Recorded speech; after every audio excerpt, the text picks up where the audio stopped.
आता नेमकं कोण कोण जिंकलं आपण जरा ग्राफिक्सच्या माध्यमातून एक नजर टाकूयात। रायगडमध्ये आपण बघतोय मानसी दळवी या विजयी झालेल्या आहेत, शिवसेनेच्या या उमेदवार आहेत। थळ रायगड मधून मानसी दळवी या विजयी झाल्यात। महत्त्वाच्या उमेदवारांचं आपण ग्राफिक्सच्या माध्यमातून माहिती बघतोय। आणखी पुढचा उमेदवार चित्रा पाटील अंबेपूर रायगड मधून पराभूत झाल्यात। अंबेपूर रायगड मधून या भाजपच्या उमेदवार होत्या। चित्रा पाटील या पराभूत झालेल्या आपण बघतोय। रायगडचं हे चित्र समोर आहे। रायगड मधील चित्रा पाटील या पराभूत झालेल्या विशाल महत्त्वाचे उमेदवारांची आपण माहिती ग्राफिक्सच्या माध्यमातून बघतोय। चित्रा पाटील भाजपच्या उमेदवार पराभूत झालेल्या आहेत। पुढचं आपण आता ग्राफिक्सच्या माध्यमातून बघतोय अमेर सत्तार अंबाई छत्रपती संभाजीनगर मधून शिवसेनेचे उमेदवार होते। हे आघाडीवर दिसतात।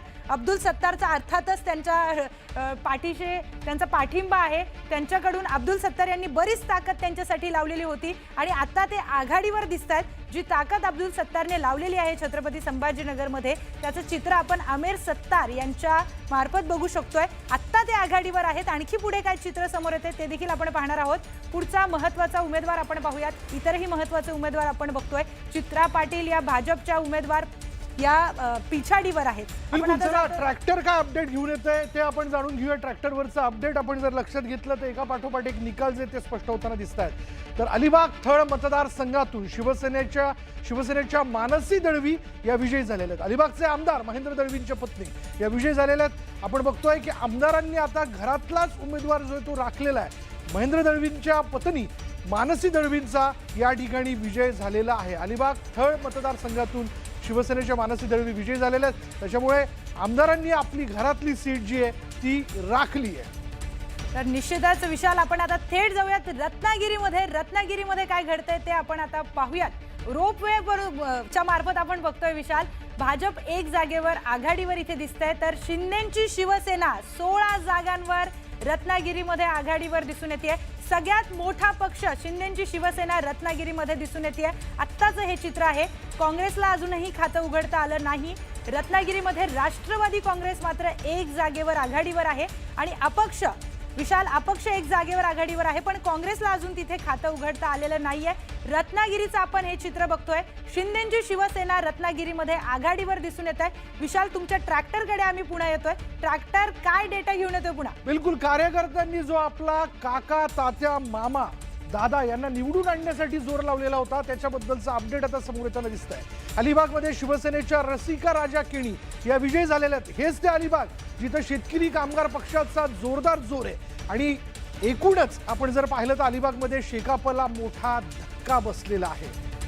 जयंत पाटील यांनी देखील जोर लावलेला होता या सगळ्या ह्याच्यात, पण आपण पाहतोय त्यांना यश मात्र आलेलं नाहीये। चला विशाल सर थेट जाऊयात छत्रपती संभाजीनगरमध्ये। छत्रपती संभाजीनगरची आकडेवारी आपण पाहूयात। भाजप 15 जागांवर छत्रपती संभाजीनगरमध्ये आघाडीवर आपल्याला दिसून येत आहे आणि तोच आकडा शिंदेच्या शिवसेनेचा देखील आहे। 15 जागांवर ते देखील आघाडीवर आहेत। राष्ट्रवादी काँग्रेस मात्र 5 जागांवर आघाडीवर आहे। तर शिवसेना उबाठा 6 जागांवर आघाडीवर आहे।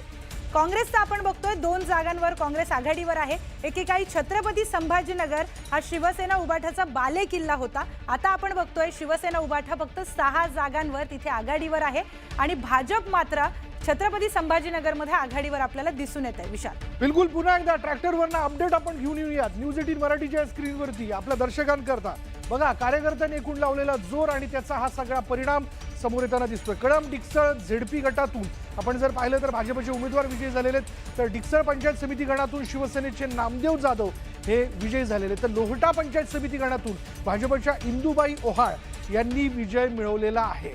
काहींनी गुलाल उधळलाय तर काहींची आघाडी पिछाडीची ती कायम असल्याचं आपण बघतोय।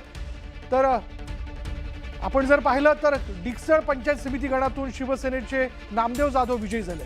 तर आपण बघतोय महेंद्र दळवी यांची बायको विजयी झाल्याची माहिती विशाल आपल्याला आता येते आहे। महेंद्र दळवी यांची बायको विजयी झालेली आहेत। नेमकी काय प्रतिक्रिया त्यांची समोर येते हे आपण आता पाहणार आहोत। हे फुटेज आपल्या समोर आता आलेलं आहे। महेंद्र दळवींची बायको विजयी झालेली आहे। विजयाचा साईन दाखवत अगदी आनंद त्यांच्या चेहऱ्यावर दिसून येतोय। विशाल बिलकुल आमदार आमदारांच्या पत्नी अगदी. त्या विजयी झालेल्या आहेत. मानसी दळवी यांनी विजय मिळवल्याचं आपण बघतोय. आमदारांनी आपली घरातली सीट राखलेली आहे. तिकीट मी माझ्या घरात दिलंय या विषयाला घेऊन खरं तर मोठी चर्चा देखील झाली.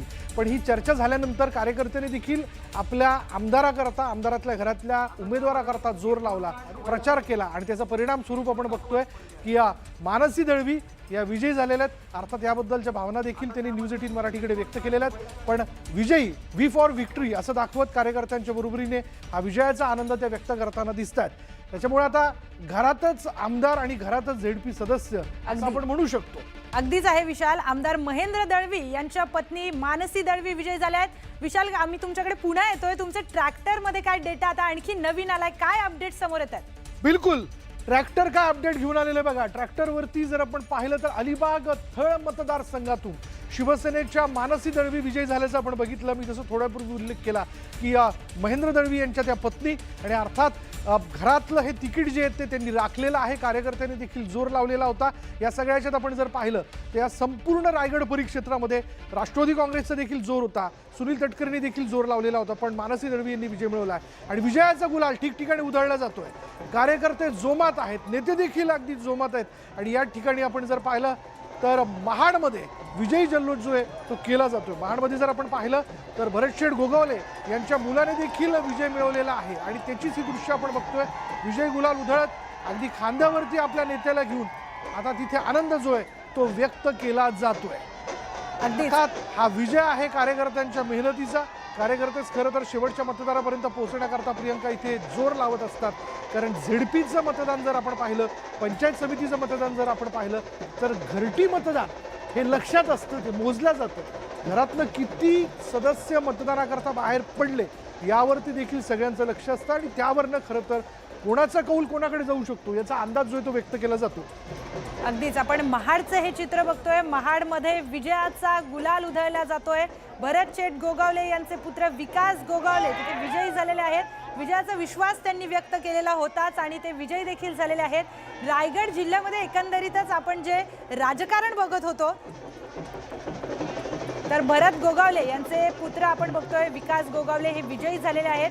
विशाल, आपण बघतोय थेट ही महाडची दृश्य आहेत. विजयी गुलाल तिथे उधळण्यात येतोय. कार्यकर्त्यांचा जल्लोष दिसून येतो. ही निवडणूक कार्यकर्त्यांची आहे. खरं तर त्यांच्या मुलाने प्रतिक्रिया व्यक्त करताना देखील असं म्हणलेलं आहे की भरत गोगावलेंची इथे जादू चाललेली आहे आणि सुनील तटकरेंचे डावपेच मात्र इथे या ठिकाणी चालू शकलेले आहेत असं देखील त्यांनी म्हटलेलं आहे. इथं काटेकी टक्कर होती आणि ही टक्कर जी होती ती अर्थातच शिवसेना, शिंदे गट आणि राष्ट्रवादी काँग्रेस अशी दोघांमध्ये होती आणि इथं पक्षही म्हणण्यापेक्षा भरत गोगावले विरुद्ध सुनील तटकरे अशा या सामन्यामध्ये आपण जर पाहिलं तर महाडमधली जागा जी आहे ती त्यांच्या मुलाने राखल्याचं आपण पाहतोय. या ठिकाणी छत्रपती शिवाजी महाराज यांच्या पुतळ्याला अभिवादन करून कार्यकर्त्यांच्या वतीने हा सगळा जल्लोष जो आहे तो केला जातोय.